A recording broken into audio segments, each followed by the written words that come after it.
I think you all are able to see that. Is the screen visible? Yes, ma'am. Okay. So we are going to start colloids. Colloids simply colloids क्या होते हैं? एक ये ऐसा particle size के basis पे इनको define किया गया है. पहली बात ये है, वो colloids को ये वैसे फॉर्मुलेशन नहीं है, ये एक सिस्टम है that contain particle size of intermediate range. कौन सी रेंज में आते हैं? ना बहुत छोटे होते हैं ना बहुत बड़े होते हैं.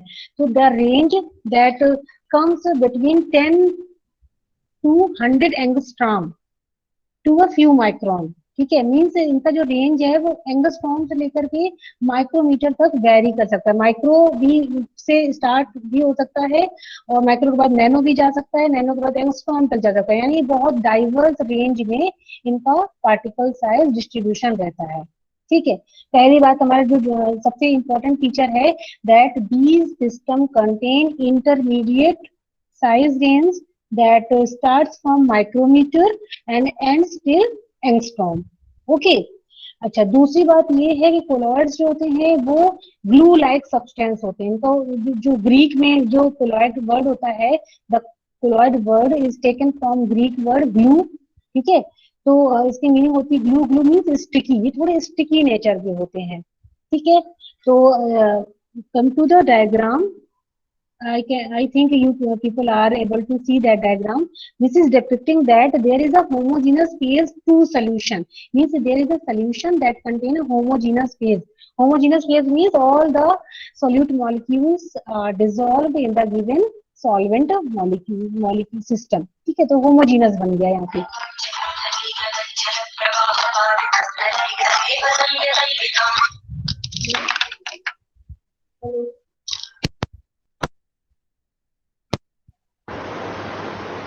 कराया नहीं मैंने, चलो देखते हैं. ठीक है,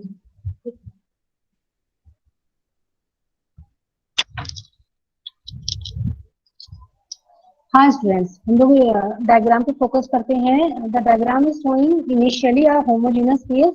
this system contain size less than 0.01 micron. Means micron से भी बियॉन्ड चले गए, 100 टाइम्स बियॉन्ड है साइज इसका. ठीक है, 0.01 मीन्स 100 टाइम्स भी बियॉन्ड है माइक्रोन रीजन में. जैसे इसका क्या कहते हैं एग्जांपल, यूरिया है, सुक्रोज है, ऑक्सीजन गैस है and ions, they are all forming homogenous to solution. फिर क्या हुआ कि इस होमोजेनस सोल्यूशन का जब कंडेंसेशन हुआ, कंडेंसेशन मीन्स हम जब इसको कंडेंस कर रहे हैं तो जो साइज है वो इसका इंक्रीज हो रहा है. कंडेंस मीन्स हम इसको you can understand that like condense means particles are going to attach each other. ठीक है, तो यहाँ पे कंडेंस हमने से किया तो it becomes heterogeneous phase. ठीक है, here the size becomes from 0.5 to 1 micron range. ठीक है, you can see that heterogeneous phase that is also colloidal dispersion. It has size range up to micron range. ठीक है, not beyond micron range, it has size range within micron. For example, acacia, albumin, insulin and silver ion salts means solutions, they form colloidal dispersion. Again इस heterogeneous phase का फिर से condensation किया गया और यहाँ पे हमने टर्म यूज किया फ्लॉकुलेशन और एग्रीगेशन. जब भी फ्लॉकुलेशन या एग्रीगेशन की बात होगी means the particles are going to be form aggregate, means they are going to be bigger in size. ठीक, फ्लॉक्स बन रहा है. तो यहाँ पे फिर हेट्रोजीनस फेज बन रहा है and now this phase is force dispersion. Means the particle size are of increase range. It becomes of 10 to 1000 micron. आप देख सकते हैं धीरे धीरे साइज जो है वो बढ़ते हुए असेंडिंग ऑर्डर पे है, बढ़ रहा है. पहले 0.01 का था homogeneous, now the size become in micron range and here the size become in millimeter range. 1000 micron means 1 mm. ठीक है, यानी mm रेंज में आ गया है. तो जैसे कैलामाइन लोशन हो गया, सस्पेंशंस हो गए, कुछ इमल्सन्स हो गए और मैग्नीशियम ऑक्साइड है, तो these all system make force dispersion. तो सभी लोग इस डायग्राम को देख लें। इस डायग्राम में ये बताया गया है कि जो कोलॉइडल पार्टिकल्स होते हैं they have intermediate size range, ना बहुत छोटा ना बहुत बड़ा, they have intermediate size range, the size range fall in within micron to angstrom में भी हो सकते हैं। तो these are introductory part of colloids.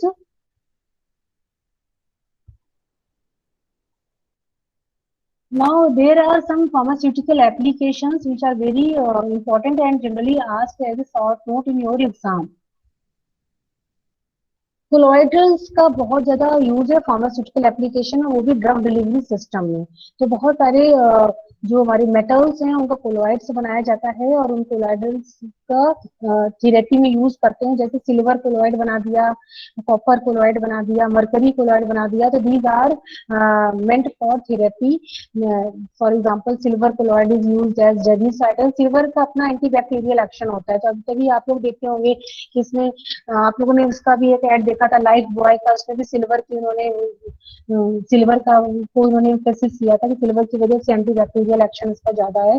Copper जो है वो एंटी कैंसर इफेक्ट शो कर रहा है, मरकरी जो है एंटी सिफिलिस एक्शन शो कर रहा है। तो इन्होंने ये बताया फर्स्ट इसका जो फार्मास्यूटिकल एप्लीकेशन है that colloids are generally used in therapy. Next application is absorption and toxicity. Colloidal sulfur show better and faster absorption compared to pores. Obvious बात है कि जब हम साइज इसका छोटा करते जाएंगे, किसी भी चीज का जब हम सिस्टम का पार्टिकल साइज छोटा करेंगे तो एब्जॉर्प्शन बढ़ जाएगा, और एब्जॉर्प्शन बढ़ जाएगा तो एक्टिविटी भी बढ़ जाएगी। ठीक है, वही बोल रहा है कोलॉइडल सल्फर जो होता है उसका एक्शन ज्यादा होता है compare to pores sulphur. Complete absorption of sulfur from the colloid dispersion results in high concentration in blood which often leads to toxicity. तो जब कोलॉइडल रेंज में हम किसी सिस्टम को ले जाते हैं तो उसका एब्जॉर्प्शन बढ़ जाता है, बायो अवेलेबिलिटी बढ़ जाती है, और बायो अवेलेबिलिटी बढ़ जाएगी तो depending upon its nature of action it can cause toxicity also. Solubility can also be improved through colloidal system. For example, some surface active agents which are added in some sort of dosage form, such as micellar dosage form. So they increased solubility of that micells. For example phenobarbital एक जो drug होता है ये sedation वगैरह में दिया जाता है। तो phenobarbital और सल्फोनामाइड जो हमारा एंटीबैक्टीरियल है उनके एक्शन को इम्प्रूव करने के लिए इसमें सरफेस एक्टिव एजेंट डाल देते हैं। तो surface active agent itself increases solubility as well as if there is formation of micelles. Micelles are aggregated form of surfactant, तो ये और सॉल्युबिलिटी को और भी ज्यादा इनहांस कर देते हैं। these they form colloidal dispersion. ठीक है, all the surfactant form colloidal dispersion. Next one is stability. It is saying that dispersion of surface active agent that can improve also stability of drug in liquid dosage form. Generally liquid dosage forms are unstable. ठीक है, वो unstable comparative to solid dosage form. तो ये अधिकतर ये unstable होते हैं। क्यों अनस्टेबल होते हैं? Because some sort of kinetics and degradation reactions are involved with the liquid dosage form. तो कोलॉइडल डिस्पर्जन की स्टेबिलिटी को इम्प्रूव करने के लिए इसमें कुछ एजेंट्स जैसे सरफेस एक्टिव एजेंट्स हैं उनको ऐड कर दिया जाता है। They increases the stability of medicament and protect from environmental degradation process. तो इन्होंने यहाँ पे एग्जांपल ले रखा है कोलॉइडल डिस्पर्जन ऑफ जिलेटिन। ठीक है, एंड सिंथेटिक पॉलीमर्स HPMC जो है उसको उन्होंने यूज किया है for the coating of tablet and granules and hence they are making stable tablet and granules preparation. Actually क्या हो रहा है कि जो टैबलेट्स हैं they are also prone for hydrolysis और ऑक्सीडेशन प्रोसेस। ठीक है, तो ये ऑक्सीडाइज इनका जो मेडिकामेंट है, टैबलेट के अंदर जो मेडिकामेंट पड़ी हुई है, API जो पड़ा हुआ है, एक्टिव फार्मास्यूटिकल इंग्रेडिएंट पड़ा है, if it is prone for oxidation और hydrolysis it will get damage, degrade हो जाएगा। तो उसकी स्टेबिलिटी को इम्प्रूव करने के लिए कोलॉइडल डिस्पर्जन बनाया जाता है जिलेटिन का विद एचपीएमसी और जिलेटिन दोनों को मिला करके एक डिस्पर्सन बनाया जाता है और उस डिस्पर्सन की टैबलेट्स एंड ग्रेन्यूल्स पे कोटिंग कर दी जाती है। जब कोटिंग कर देते हैं तो टैबलेट हमारा जो अनस्टेबल था due to environmental effect, environmental humidity से भी हो सकता है और हाइड्रोलिसिस भी हो सकता है उसमें, और फोटो सेंसिटाइजेशन रिएक्शन भी हो सकता है। तो इस तरीके की जो प्रॉब्लम्स हैं जो एनवायरमेंटल द्वारा एराइज होती हैं उनको ओवरकम करने के लिए हम कोलॉइडल कोटिंग कर देते हैं over the drug delivery system. तो इस तरीके से हम स्टेबिलिटी को भी इम्प्रूव कर लेते हैं। किसी को कोई कंफ्यूजन है? अब तक 4 हम लोग एप्लीकेशन पढ़ चुके हैं, कोई कंफ्यूजन है बच्चों?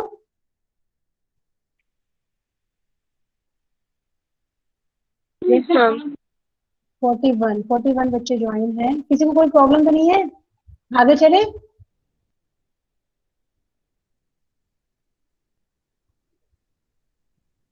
आगे हम लोग चल रहे हैं।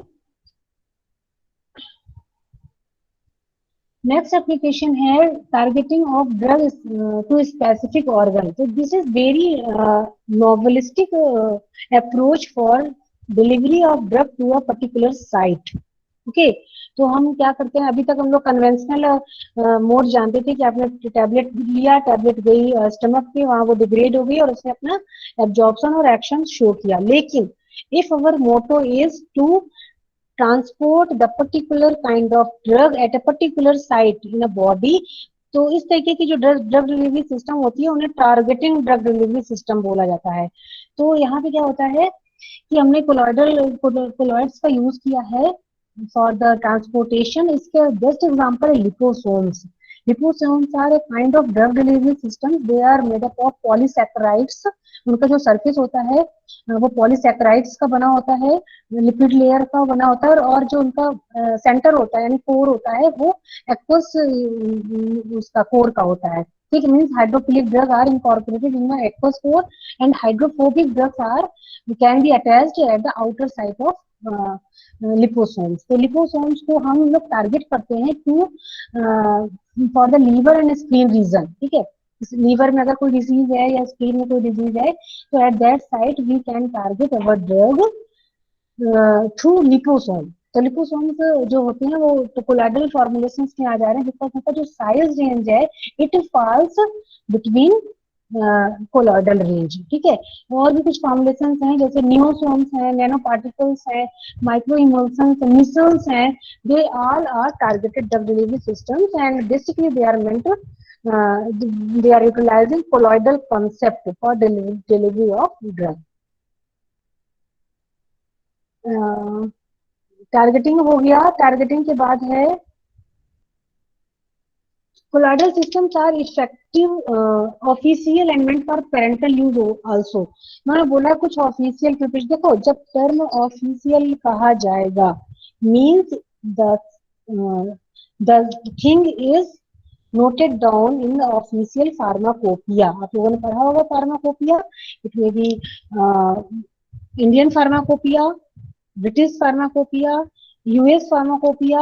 तो इस तरीके की जो फार्माकोपिया हैं, जो लीजेंडरी बुक्स हैं, इनमें जब किसी चीज का कोटेशन कर दिया जाए, किसी चीज को हम रेफरेंस के रूप में रख देते हैं, लिख देते हैं, तो वो ऑफिशियल मानी जाती है। तो इन्होंने बोला कि डेक्सट्रॉन, आयरन डेक्सट्रॉन इंजेक्शन है, उसको बीपी में ऑफिशियल माना गया है। बीपी ने अपनी, ब्रिटिश फार्माकोपिया ने अपने फार्माकोपिया में इसको जगह दी है और उसका सारे ऐसे प्रोसीजर सब कुछ मेंशन किया है। तो इन्होंने बताया कि this is a kind of colloidal preparation. ठीक है, iron डेक्सट्रॉन injection is a kind of colloidal preparation and it is official in BP.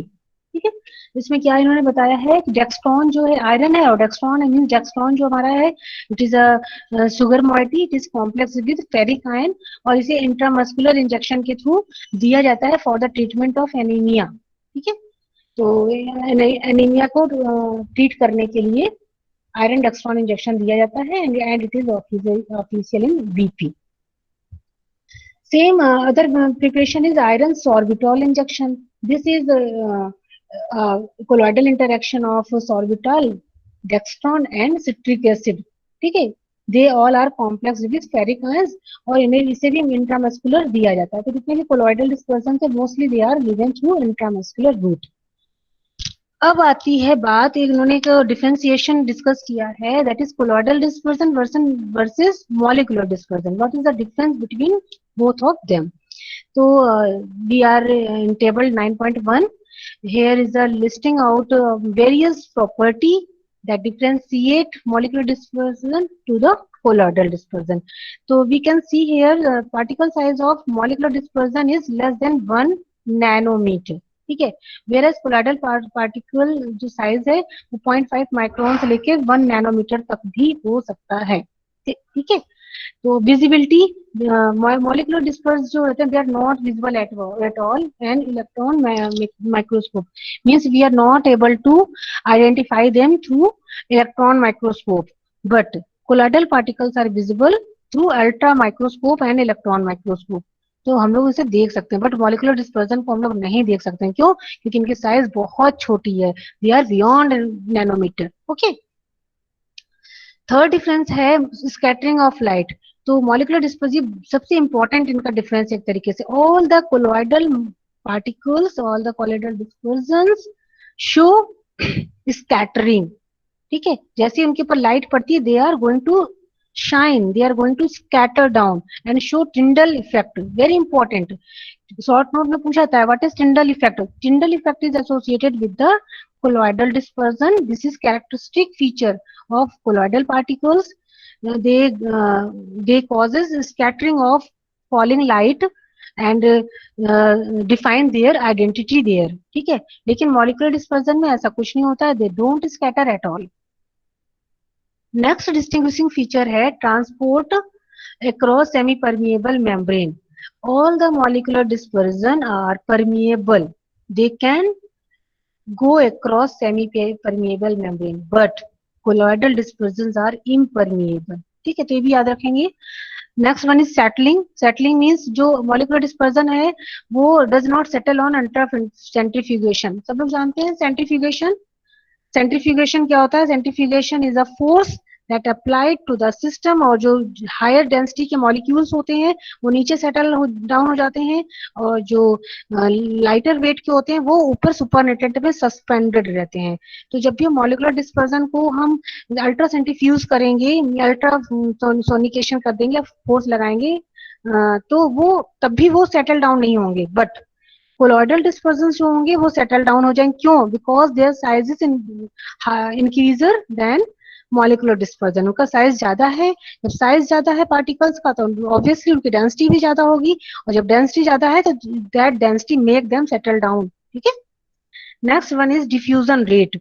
तो डिफ्यूजन जैसा कि मैंने बताया कि परमिएबल होते हैं सेमी परमिएबल मेम्ब्रेन के, तो दे कैन डिफ्यूज आउट, और रैपिड डिफ्यूजन में होगा. Whereas colloidal dispersion they are impermeable, they have to make permeable, उन्हें बनाना पड़ता है परमिएबल, तो इसलिए उनको उनका डिफ्यूजन रेट जो है वो स्लो है. तो ये वाले इसमें किसी को कोई प्रॉब्लम है? बताओ फिर आगे चलें. किसी को प्रॉब्लम है इसमें? No, ma'am. मॉलिक्यूलर डिस्पर्जन और कोलॉइडल डिस्पर्जन में किसी को कोई कंफ्यूजन नहीं है? हम आगे चल रहे हैं. ठीक है, तो next topic is characteristic of dispersed phase. तो हमारे कह रहा है कि कोलॉइडल की बात हो रही है. डिस्पर्स्ड फेज मींस जो colloidal system that contain dispersed phase, the particles which are dispersed there, उनका क्या क्या कैरेक्टरिस्टिक फीचर हैं. बहुत इंपॉर्टेंट लॉन्ग आंसर में क्वेश्चन पूछा था ये कि define some characteristic feature of colloidal dispersion. ठीक है, सिस्टम. तो फिर सबसे पहला है पार्टिकल साइज. तो हम लोग अभी तक इतनी देर से पार्टिकल साइज को ही पढ़ रहे हैं. ठीक है, हम लोगों ने इतने सारे डिफरेंसेस भी पढ़े, वो सब बेस्ड थे पार्टिकल साइज पे. तो कह रहा है सबसे इंपॉर्टेंट जो उनका फीचर है कि all the particles have some kind of colour in a colloidal dispersion. ठीक है, इनमें कुछ ना कुछ कलर होता है, उसी कलर के थ्रू ये आइडेंटिफाई कर लिए जाते हैं. जब इसे अल्ट्रा माइक्रोस्कोप के थ्रू या इलेक्ट्रॉन माइक्रोस्कोप के थ्रू हम लोग देखते हैं, they can be identified due to their colour scattering. ठीक, जो स्कैटरिंग करते हैं, स्कैटरिंग मतलब हम कैसे हिंदी में बताएं, प्रकीर्णन टाइप का होता है, मतलब स्कैटर हो जाते हैं, फैला देते हैं अपने आप को. तो ये लाइट को स्कैटर कर देते हैं. तो क्यों हो रहा है? जब भी एक पर्टिकुलर वेवलेंथ की लाइट इनके ऊपर डाली जाती है तो ये एब्जॉर्ब कर लेते हैं उन लाइट्स को, और अकॉर्डिंग टू देयर डायमीटर, ठीक है, जो उनका पार्टिकल साइज होता है उसके अकॉर्डिंग ये लाइट को एब्जॉर्ब कर लेते हैं, और एब्जॉर्ब करने के बाद हायर वेवलेंथ या शॉर्टर वेवलेंथ के डिपेंडिंग पे डिपेंड होकर के ये लाइट को ट्रांसमिट करते हैं और कलर शो करते हैं। ठीक है, इसका इन्होंने एग्जांपल एक दिया है, सो एग्जांपल को हम समझेंगे। The colour approaches the violet end of the spectrum, for example colloidal gold has a red colour. जब कोलॉइडल गोल्ड जिनका पार्टिकल साइज 650 से 750 नैनोमीटर है तो वो रेड कलर देते हैं, ठीक है। While intermediate size is in violet colour. लेकिन जब हम इनके साइज को थोड़ा सा और बढ़ा देते हैं, ठीक है, साइज को थोड़ा सा और छोटा कर दे रहे हैं, 650 से भी हम छोटा कर देते हैं तो वॉयलेट कलर के हो जाते हैं। And post dispersion of gold gold appears blue colour, ठीक है। जो कोर्स है इसमें कुछ कंट्रास्ट लिखा हुआ है क्या, for example colloidal gold has a red colour of this size while intermediate size is of violet color and coarse dispersion has blue colour. तो आप लोग को बस तीन चीजें मेंशन करनी है कि व्हेन गोल्ड जो है gold colloidal are prepared they show different colour according to their dimension and wavelength of light that is transmitted on him, ठीक है।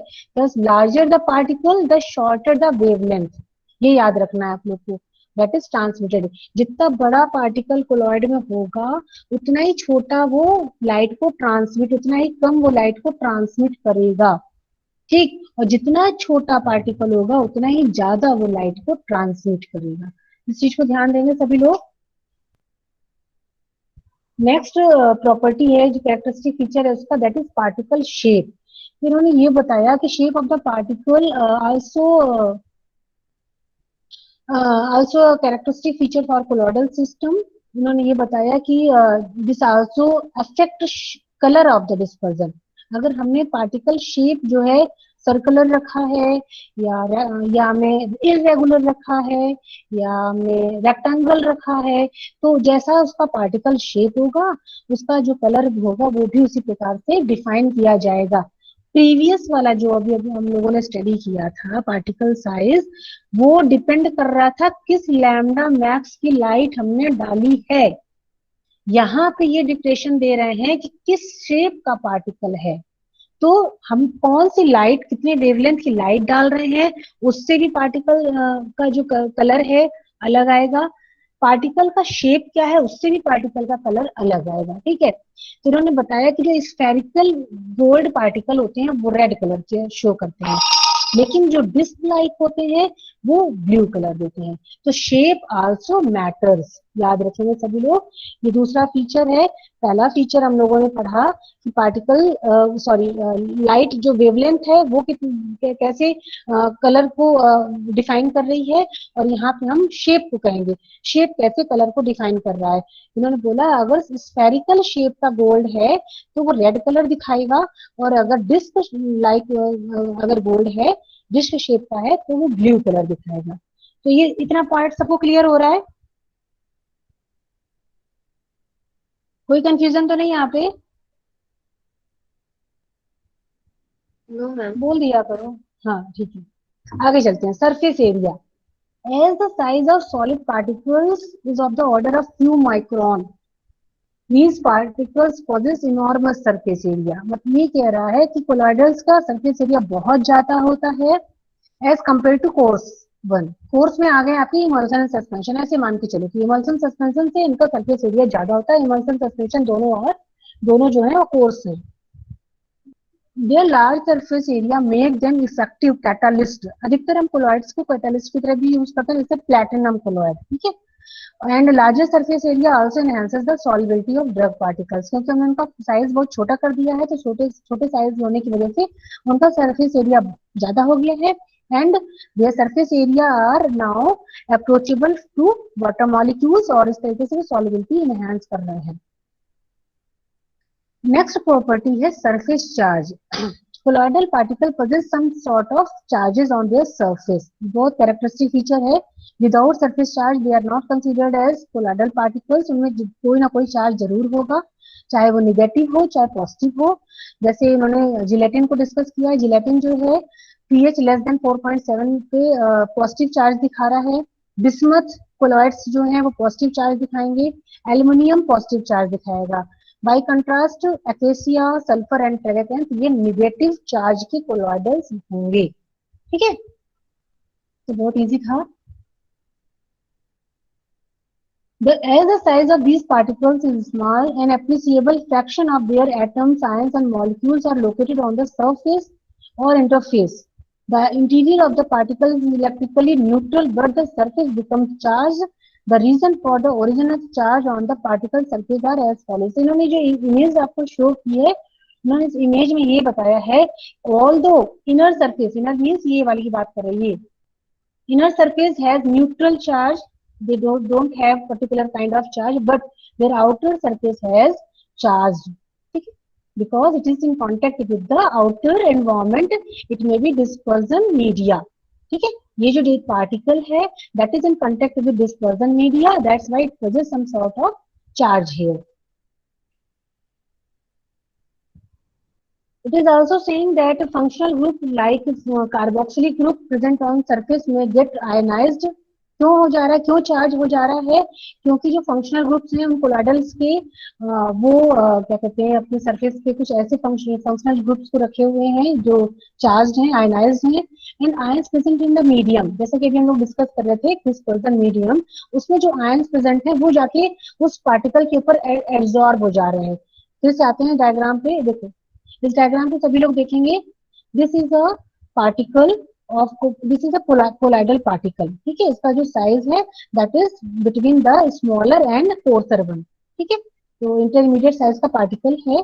इस पार्टिकल का उन्होंने बताया कि जैसे ये डिस्पर्जन मीडिया के बाउंड्री जो बाहर आप बल्क में देख रहे हैं positive negative charges, this is of dispersion media. तो जो मीडिया होगा हमारा व्हीकल होगा जिसमें हम इसको ऐड करने जा रहे हैं, it always contain some kind of ions molecules that are accountable for charges. ठीक है, तो इन्होंने कहा जैसे ये डिस्पर्जन मीडिया के ये पार्टिकल जैसे डिस्पर्जन मीडिया के कांटेक्ट में आ रहा है, it gain some sort of charges there. उसके ऊपर पार्टिकल्स मॉलिक्यूल जो है एब्जॉर्ब हो गए हैं, इस वजह से इसमें चार्ज है.